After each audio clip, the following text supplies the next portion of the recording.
Before we get into this week's episode, I want to make a plug for Art Market Minute. This is Artnet News' new micro-podcast hosted by Margaret Kerrigan, who's the site's news editor Europe. It offers a weekly snapshot of essential art market news expertly compiled by the Artnet Pro editorial team.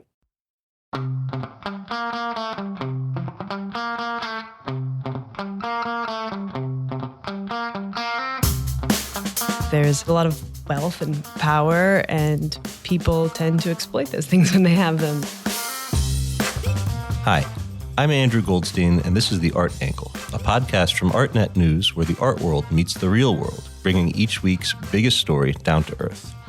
This week, the former Hollywood mogul Harvey Weinstein has been sitting in a New York courthouse as one after another his accusers step forward to provide powerful testimony about their predation at his hands.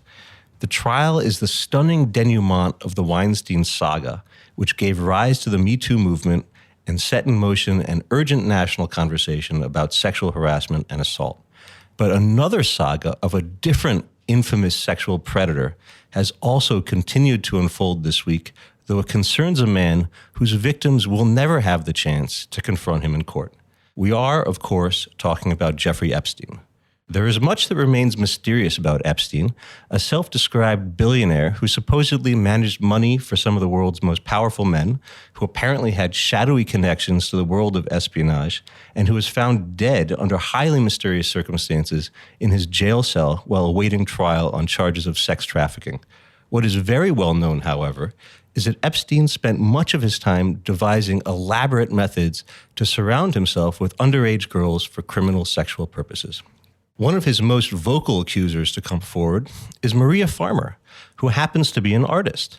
And what she has said about her experience with Epstein reveals the shocking extent to which he used the art world as one of his favored hunting grounds to procure new victims. This week, Artnet News deputy editor Rachel Corbett published an exclusive interview with Farmer that casts fresh light on Epstein's insidious infiltration of one of New York City's top art schools. It's a pleasure to have her on the show today. Thank you very much for coming on The Art Angle, Rachel. Thank you for having me. So, who is Maria Farmer? Maria Farmer is an artist who met Jeffrey Epstein initially when she was a graduate student at the New York Academy of Art in 1995. She was having her thesis show there. She was 25 at the time. And she says she was introduced to this man who was looking to buy the work of emerging artists. And she was told that he was also a trustee of the Academy and she should give him a good deal. So she sold him one of her paintings for $6,000, she says. The painting that she sold to Epstein happens to be one of a young woman on a sofa. And then in the foreground, there's the back of a shirtless man. And so in hindsight, it takes on an especially creepy tenor when you know that Epstein bought it. And Maria Farmer says that she modeled it after a Degas painting that's widely known as The Rape, which takes a similar subject matter. So anyway, she says she sold this painting to him, and although she wasn't really happy about having to sell it for half price, she knew he was a very important figure and that he told her, get her connections to other collectors in the art world and that he knew a lot of people. You mentioned that Epstein was a trustee at the New York Academy of Art. How did he get to be involved with this institution? So he was a good friend of a man called Stuart Pevar, who co-founded the Academy with Andy Warhol. And that's how Epstein was introduced to it. And he was a trustee there from 1987 to 1994. And in this time, he often went to their events, bought artworks by students at their various, fundraisers. And Stuart Pevar has gone on to say that this was, in fact, his very best friend. And that although he didn't know about the extent of his predations, he thought he was really interested in the tradition of figurative art and really admired the school's classical training program. And for people who don't know, the New York Academy of Art really specializes in very old-fashioned, realistic portraiture, kind of like what you would see in the 1800s in Paris. If I recall, Stuart Pevar, in one of his interviews, actually said that Epstein's primary reason for hanging around the school was to meet young girls. Do you think that that rings true? Well, it's possible. He certainly met Maria there, and he met other students. He bought many young women's art. I think also it may have had to do with the fact that this was a place where certain taboos didn't exist because there was nudity in art. I think he liked environments where a certain air of transgression was allowed. Huh. So what do we know about Epstein's taste in art? Well, it was very eccentric. He liked all kinds of very unsettling things. He liked to buy fake art, we've heard, because it made him feel like he was in on a joke in order to have things that other people would buy as real, but he knew wasn't. He had a mannequin hanging from a chandelier. He had a big painting of Bill Clinton wearing a blue dress, which was painted by another New York Academy student. And he had a chessboard where all the figurines were wearing their underwear, and they were modeled after his own staff. He had a painting of himself behind bars, supposedly as a reminder of where he could end up if he wasn't careful. Yikes. So for a young artist like Maria Farmer, who's still in art school, to meet somebody like Jeffrey Epstein, who's presented as this really kind of wealthy patron, must have been a huge break for her. What happened after that? They stayed in touch, and Maria was, from what I understand, considered a very talented painter at the school. Her colleagues there have said she was really one of the top students, and she was selected with a few other students to go on a trip to the Santa Fe Art Institute and take a special sort of master class with Eric Fischl, the painter. And one of the students has told me that Epstein paid for this trip. I haven't been able to confirm that. The school says they have no records of that. But he did, in fact, host the students at his house, which is this now infamous Zorro Ranch, which is outside of Santa Fe. It's 10,000 acres in the middle of the desert, basically. And he was at the time building his large mansion on the property, but he was living there in a kind of double-wide trailer for now while he was building the house. And he invited the students out there for a day. Now, I mean, this ranch has become infamous because that is where Epstein was revealed to have tried to create some kind of baby ranch where he would impregnate young mothers to propagate all of these baby Jeffrey Epsteins as this weird eugenics experiment, and was also one of more than a few of these pleasure palaces that he had constructed around the world. One of them was in the Caribbean island of Little St. James. What happened at these kinds of houses? Well, we now know that women have said that this is where he would basically hold them hostage and bring them and create these sort of harems of women and girls at these houses. In New Mexico, he's thought to have trafficked many women. And like you said, he wanted to have 20 at all times impregnated, according to some reports, because he was fascinated with this, transhumanist idea of seeding the human race. Was this something he wanted to do, or is it something he actually did? There's no indication that he did do it. He definitely wanted to do it. He told lots of people about this over the years. And what happened on this trip? So I spoke to 3 different students who were on the trip, and they have sort of slightly different memories, but they all agree on the fact that they went out there with Eileen Guggenheim, who was at the time the dean of students at the New York Academy of Art. Now she's the chair of the board there. And she knew Jeffrey Epstein and brought the students out there, they say, on this trip. And immediately they found it unsettling. When they got to the ranch, Epstein had told them that he was going to buy the work of one of the artists at the end of their trip. So it was almost set up like kind of a competition. One of these students would be selected as sort of his favorite, and he would buy the work that they produced at the Santa Fe Art Institute. And also he would commission that artist to paint a mural on the mansion he was building once it was completed. So there was a sense that this was a really lucrative opportunity, and in a way they were encouraged them to ingratiate themselves to Epstein. Like a reality show of some kind. Yeah.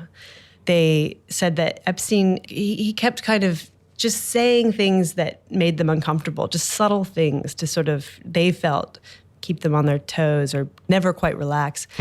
He pointed out that there were rattlesnakes everywhere and they should be careful. And then at one point, his girlfriend, or we don't quite know what her role is, but Ghislaine Maxwell rode up on a white horse, and she was wearing tweed, and Maria Farmer describes her as looking like a Ralph Lauren ad. She had this British accent, and they all thought she was fabulous. And she told them to put their coats in a closet, and they opened the door, and there's a skeleton hanging in there. And just throughout the day, Literally a skeleton in his closet. Exactly. So throughout the day, these sort of disturbing little things happen, and then they have dinner, and at one point, Epstein and Maxwell pass around this bag, and they tell everyone to close their eyes and to reach their hands inside this bag and just to feel what's inside and try to guess what they were feeling. And they felt something squishy that felt like, silicone. And it turns out that they were false breast inserts you put in your bra, falsies. And afterwards, when they opened their eyes, supposedly Maxwell demanded that they all the girls put them on and show them off. And one of the women I spoke to said she refused to do this and felt immediately shunned by Maxwell and Epstein. She said that she just knew, she could tell that she was no longer under consideration for this commission. So this thing sounds like it is part of a pattern of Epstein creating these situations that push people beyond their comfort zone, that kind of make things that are a little bit sexual, a little bit risque, normalized. That was one of Ghislaine's key roles. This seems like it unsettled Maria, yet it didn't stop her relationship with Epstein. In fact, it was just the beginning. So what happened after they returned to New York and started getting on with her career? Yeah, you're right. I mean, she's often said that things that she would have thought were too creepy from just a man alone were normalized by Ghislaine. And every time she would think, this isn't okay, I can't continue to see this guy, she would think about Ghislaine, who would be sort of like, oh, it's fun, we're just playing a game, we're having a good time. And Ghislaine was so cool, she just thought, well, it's okay. So she continued to see him. What happened next is that she was hired by him back in New York to be his art advisor. And she worked in-house with him, literally at his house on the Upper East Side. And she would help him select paintings and other artworks to buy. She said that she never liked his taste, but she tried to push on him artists that she admired, one of which was this artist Damien Loeb, from whom he bought a painting of a little girl's swimsuit pageant. That is, again, another one of these works that is, in hindsight, very disturbing to think about him owning. So when did things start to take a darker turn? So while she was working for him, she noticed some strange things. She noticed that there were a lot of girls coming in and out of the house, young girls, and that he had this upstairs area where he would go with these girls, and she never really knew what happened. And she said other men would come in and out of the house. She said Alan Dershowitz would come in and out of the house and go to this area. It raised flags, but she never knew for sure what was going on. And then at one point, she gets a job to create some sets for a film. And she needs a studio, a place to work on them. They're big work she needs to make. And he says, I have a friend, Leslie Wexner, who has this whole estate in Ohio. You should just go out there for the summer and have as much space as you need. And of course, Wexner is the billionaire businessman who owns Victoria's Secret, and maybe not for long. But he and his wife, Abigail, invite Maria out. And so she goes out for the summer. And while she's there, she says that Maxwell and Epstein come for a visit.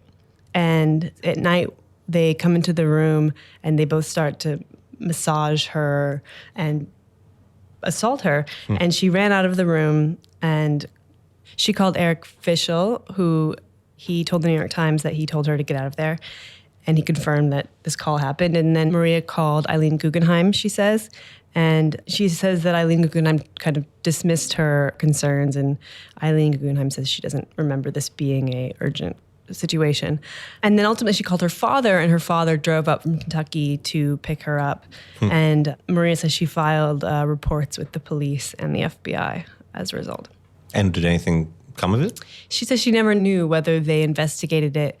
There are records of reports with the police and the FBI from 2005 when she made allegations again. Then later that summer, she found out that her little sister, Annie Farmer, also went out to the ranch in New Mexico She says that her sister was told there was a school trip and Epstein was paying for students to come out. And then when Annie got there, she was the only one there. Wow. And she was 16 at the time, and they also assaulted her in a similar fashion, according to her claim. Unbelievable. So I just want to go back a moment because you mentioned that Alan Dershowitz was one of the people that she saw going into Epstein's house. And that's just extraordinary to think about because this week Dershowitz is standing on the Senate floor defending Trump in his impeachment inquiry. And I believe he was the one who was able to persuade a U.S. attorney to give Epstein a very lenient plea deal that pretty much gave him any kind of immunity from federal crimes. But now let's go back to Maria Farmer. And what happened after she ran away from Epstein and cut ties with him? Well, she says that they called her up after she left and threatened her. They told her not to speak out, that if she did, they would burn all the paintings she had left there in the house, that they would destroy her career. They would go talk to influential figures in the art world and tell them never to work with her. And she left New York and for a long time did stop painting. Didn't she not only say that she thought that Epstein was threatening to destroy her career, didn't she say that Epstein did destroy her career? Yeah, well, she said that she never got those paintings back. She lost that job, and that she would get threatening phone calls from them all the time, and she never returned to New York. So it did destroy her career. And what is she up to now? Well, she has unfortunately been diagnosed with a brain tumor. Wow. So that has also slowed her down. But she is working again. She is working on a series right now, doing portraits of all of Epstein's victims. There's a Netflix series coming out about some of the victims, and she appears in that, where she discovers during the course of the filming these old paintings she had done right after that summer that she was allegedly assaulted. She painted portraits of her little sister in the wake of her little sister's own apparent assault. So they're really, really heartbreaking. So Jeffrey Epstein is somebody with so many public ties to so many people who had such a visible public record. But there's this paradox where the more information you learn about him, the less clear he seems to be. He becomes even more mysterious because it doesn't add up. How do you make sense of Jeffrey Epstein and what was he doing? Well, I think the details will be coming out for a very long time, and we'll be puzzling this together for a long time. But, the accounts of him personally sort of depict somebody who was deeply insecure and had a very strong need for control, extreme amounts of control in every aspect of his life, down to the temperature he kept in a room, the food that he ate, and he didn't drink or do drugs or anything that would put him in a state of not being in control. And there was also a sense that he really collected people. With men, he sort of collected important, scientists and impressive intellectuals that he would gather to show off to other men. And then with women, he did a similar thing, but he did it with young, attractive women. He would sort of collect them, and he had this need to sort of just grow and grow and grow and keep building this sort of collection of people that he could kind of trade and move around him in this disturbing way. So considering the extent of Epstein's crimes and his extraordinary ties to the world's most powerful people and institutions, why should we care in particular about his activities in the art world?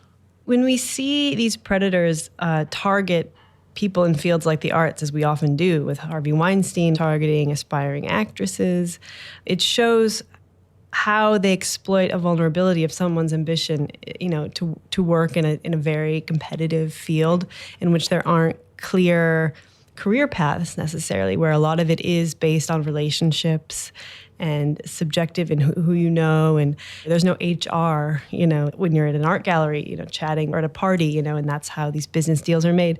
I think we see a lot of these crimes happening in the arts for that reason. And so we can look at how easy it was to exploit people who really wanted to succeed in a career that's so difficult. So Epstein, of course, is dead, but Ghislaine Maxwell is still around. Has she said anything? Has she spoken out about all of these accusations against her? No, she's been notably silent, and we don't really know where she is. She hasn't been officially accused of anything by law enforcement, as far as I know. But her lawyers have on her behalf denied the allegations that she was a participant in this sex trafficking or a participant in the assaults. But she hasn't spoken out since, I think, 2015, when she said that one of the accusers, the woman actually who was accusing Dershowitz, she said she was lying. And then that caused the woman to file a defamation suit against her. So then she never really spoke out again. And no one seems to know where she is. She was photographed in Los Angeles once, but that's it. And what about Eileen Guggenheim? Has she had anything to say about these new revelations? I know that you spoke to her for this piece. She initially told us that she had never been to Epstein's ranch. And so basically it was unclear whether she was saying Maria had been lying about that account or had misremembered, or I don't know. But she basically said that she couldn't have been there. Then another student came forward on their own and contacted us to corroborate Maria's account and said that it did in fact happen because she was there too. And there were other students who could corroborate the account. So then we went back to Eileen with this new information and asked her if she wanted to respond. And she said that she might have been confused about this visit, that in fact she had been to Mr. Epstein's property in New Mexico, but that she didn't remember being at his house or having any kind of dinner with him. And she didn't remember this sexual game or any of those details. Which you would think would be fairly memorable. And what about the New York Academy of Art? Has there been any changes there in light of Epstein's, being a trustee? Well, Maria Farmer has come out pretty strong in saying that she feels the school enabled Epstein, and more specifically Guggenheim, because she was encouraged to maintain a relationship with him because he was a donor. Guggenheim has said that she's never forced a student to make a sale or anything of the sort. But the school has said in response that they were going to create a committee to create new guidelines for the way that students relate to collectors. Can we expect to see more stories of this kind? Is there more bad behavior in the art world that remains to be uncovered? I'm sure.